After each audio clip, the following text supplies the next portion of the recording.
السلام عليكم ورحمة الله وبركاته. متهي قفرة فرشرة لغة إنجليشكا سواحليكا صوماليكا مسح فرشرة مادة حسابتا هذا jawaabtaadu haddii ay tahay haa waxaad joogtaa goobtii aad kaga aflixi lahayd oo ah Moonlight Academy.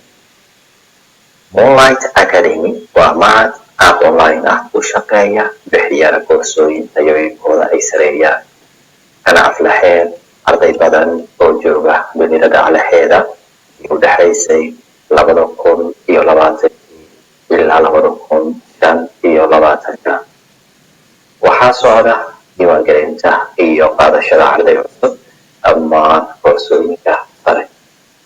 tirada ardayda la qadan doono waa tiro kooban.